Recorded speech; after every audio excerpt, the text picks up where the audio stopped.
Shalom, puji Tuhan, kesempatan saat ini kembali bersama saya, Pendeta Imade Suwardana, dalam satu program Mentality Insight. Program ini dirancang sebagai bentuk pertanggungjawaban bersama peningkatan kualitas spiritualitas kita, baik secara pribadi maupun sebagai sivitas akademika Institut Agama Kristen Negeri Kupang. Tema yang kita akan bahas dalam Mentality Insight hari ini adalah memimpin ke rumah Allah. Tema ini tentu sangat relevan sebab kita semua dalam lingkup YKN Kupang, dari rektor sampai kemudian mahasiswa, terbangun dalam sebuah kolektivitas yang kita sebut dengan kepemimpinan bersama atau kepemimpinan dalam narasi tunggal yang disebut dengan tanggung jawab. Karena itu dalam kesempatan ini saya mengajak kita semua membaca 1-2 ayat dari firman Tuhan yang terambil dari Mazmur 42, khususnya ayat yang ke-4, 5. Demikian firman Tuhan. Air mataku menjadi makananku siang dan malam. Karena sepanjang hari orang berkata kepadaku, "Di mana Allahmu?" Inilah yang hendak kuingat, sementara jiwaku gundah gulana. Bagaimana aku berjalan dalam arak-arakan manusia, memimpin mereka ke rumah Allah? Dengan suara sorak-sorai dan nyanyian syukur dalam keramaian orang-orang yang mengadakan perayaan. Saudara-saudara semua, Bapak Ibu dosen, Bapak Ibu tendik, bahkan seluruh mahasiswa, memimpin ke rumah Allah. Ini adalah sebuah perjalanan yang kita hidupi, kita jalani bersama. Kita harus sadari bahwa siapapun kita di kampus ini sedang bersama-sama mempertanggungjawabkan sebuah tanggung jawab, legalitas yang dipertanggungjawabkan kepada kita sebagai aparatur sipil negara, sebagai P3K, sebagai mahasiswa. Kita bersama-sama punya ruang kepemimpinan yang kita jaga, kita hidupi, kita pertanggungjawabkan. Dan ingatlah, ruang kepemimpinan itu sesungguhnya kita sedang bersama-sama memimpin diri kita, memimpin sahabat kita, saudara kita, memimpin mahasiswa-mahasiswa kita, dan kita ada dalam wilayah saling memimpin satu dengan yang lainnya menuju ke rumah Allah. Apa yang dimaksud rumah Allah sesungguhnya? Ada sebuah pertanyaan yang tercatat dalam Alkitab, khususnya pada ayat ke-4. Karena sepanjang hari orang berkata kepadaku, "Di mana Allahmu?" Nah, pertanyaan, di mana Allahmu? Kepemimpinan yang kehilangan kesadaran yang mendasar, yaitu kerinduan kepada Allah, sesungguhnya adalah kepemimpinan yang tidak dapat mempertanggungjawabkan kepemimpinannya. Artinya, kepemimpinannya tidak berdampak. Mengapa? Karena prinsip dasar, sumber dasar, nilai dasar yang prinsip dalam sebuah kepemimpinan adalah Allah. Allah lah yang menjadi nilai kepemimpinan seseorang, baik itu seorang pemimpin maupun kepemimpinan yang dibangun sebagai sebuah komunitas besar, sebagaimana kita jalani bersama yang kita sebut dengan Institut Agama Kristen Negeri Kupang. Pertanyaan yang ada, di manakah Allahmu? Ini kita harus jawab.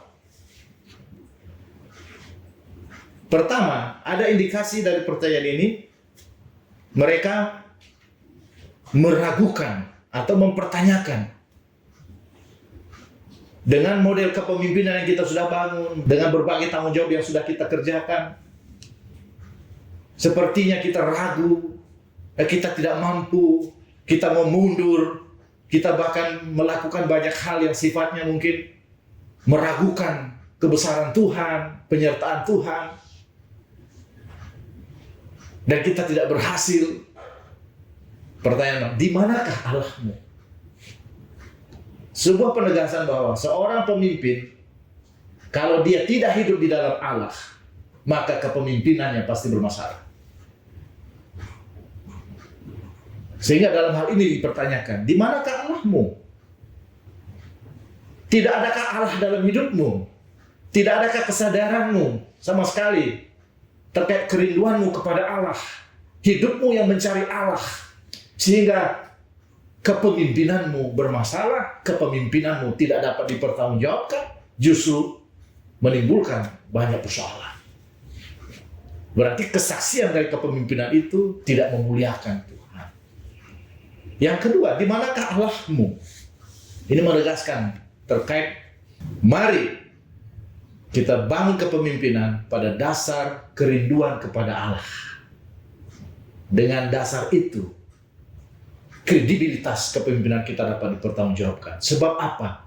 Allah lah yang memimpin diri kita, Allah lah yang memimpin seluruh komunitas yang kita bangun bersama sebagai komunitas yang sadar dan berharap kepada Allah. Sadar dalam kepenuhan merindukan Allah. Sadar dalam kepenuhan bersyukur kepada Allah. Sadar dalam kepenuhan memuliakan Allah. Ini sebuah penegasan, sebuah pertanyaan. Hai, kamu sebagai seorang pemimpin, mengapa engkau ragu? Mengapa engkau takut? Mengapa engkau gelisah? Mengapa engkau gundah gulana? Mengapa engkau sedih? Mengapa engkau gelisah? Seolah-olah engkau tidak percaya bahwa Tuhan menyertaimu. Di manakah Allahmu? Sebuah penegasan, di manakah imanmu? Apa yang kau ragukan? Ketika Allah mempercayakan kepemimpinan itu kepadamu, Allah berdiri di depanmu. Mengapa berdiri di depanmu? Ini sebuah penyertaan, perlindungan, kasih sayang. Sebab apa? Allah merencanakan hal yang dahsyat bagi pribadi-pribadi yang berserah kepada Tuhan. Bagi pribadi-pribadi yang merindukan Allah, yang senantiasa menyerahkan hidupnya kepada Tuhan. Inilah dua hal yang sangat penting yang harus kita bangun sebagai ruang kepemimpinan kita, tanggung jawab kepemimpinan kita. Bahwa kepemimpinan didasarkan pada kerinduan yang sungguh, kerinduan yang mendalam, kerinduan yang sangat kuat kepada Allah. Pada ayat ini mengatakan, seperti rusa yang merindukan sungai yang berair, demikianlah jiwaku merindukan Engkau ya Allah. Jiwaku haus akan Allah yang hidup. Kerinduan yang sangat mendalam, yang menyentuh seluruh sisi kehidupannya, yang kemudian dipertanggungjawabkan, bilakah aku boleh datang melihat wajahmu. Jadi kerinduan yang dibuktikan di dalam kesungguhan mencari Tuhan. Mencari Tuhan adalah hidup di dalam kebenaran firman-Nya, melakukannya dan mempertanggungjawabkan sebagai pernyataan amin, percaya, iya saya lakukan, saya hidupi.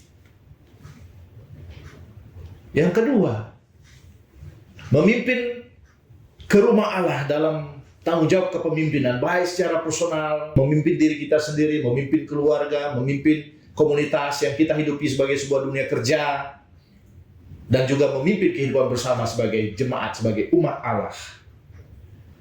Bahwa kita harus ada dalam ruang yang disebut dengan berharap dan bersyukur. Ayat yang ke-6. Mengapa engkau tertekan, hai jiwaku, dan gelisah di dalam diriku? Berharaplah kepada Allah, sebab aku akan bersyukur lagi kepadanya, penolongku dan Allahku. Memimpin ke rumah Allah. Rumah Allah adalah sebuah kemuliaan atau kenyataan kemuliaan. Allah adalah mulia, sungguh mulia, amat mulia. Kemuliaan itulah prinsip rumah Allah. Kemuliaan adalah kedaulatannya, kehendaknya. Institut Agama Kristen Negeri Kupang adalah kemuliaan Allah. Maka seluruh realitas di dalamnya sebagai sebuah pertanggungjawaban kepemimpinan yang memuliakan Allah. Memimpin ke rumah Allah adalah semua orang yang ada di dalamnya bersama-sama menyatakan diri sebagai pribadi-pribadi yang tunduk taat dan mencintai Tuhan, mencintai Allah. Karena itu, pertama, bangun kesadaran di dalam prinsip merindukan Tuhan setiap waktu. Di dalam kerinduan yang mendalam mencari Tuhan. Mencari Tuhan berarti hidup di dalam kuasa firman-Nya, melakukan firman Tuhan, menghidupinya, menjadi saksi Tuhan. Itulah wujud kerinduan kita. Di dalamnya kemudian yang kedua adalah berharap dan bersyukur, berserah. Sebab kepemimpinan sesungguhnya adalah realitas penyertaan Tuhan, perlindungan Tuhan, dan kedaulatan Tuhan.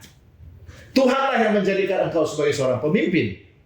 Ketika engkau memimpin, maka Tuhanlah yang menuntun, dan Tuhanlah yang mempertanggungjawabkan. Di dalam kuat kuasanya, menyertai kita semua sebagai pemimpin-pemimpin hebat, bagi hormat dan kemuliaan nama Tuhan. Mari Bapak Ibu Saudara-saudara, Bapak Ibu dosen, Bapak Ibu tendik, dan seluruh mahasiswa, mari kita wujud nyatakan kepemimpinan yang mulia, berintegritas, kepemimpinan yang cerdas, kepemimpinan yang kuat, kepemimpinan yang kemudian menjawab berbagai kebutuhan dalam pertanggungjawabkan, memimpin ke rumah Allah. Mari kita jadikan YKN Kupang sebagai realitas rumah Allah. Sebagaimana core value, core belief yang kita telah tetapkan bersama, Sicut in Caelo et in terra, di bumi seperti di surga. Shalom, Tuhan memberkati kita semua.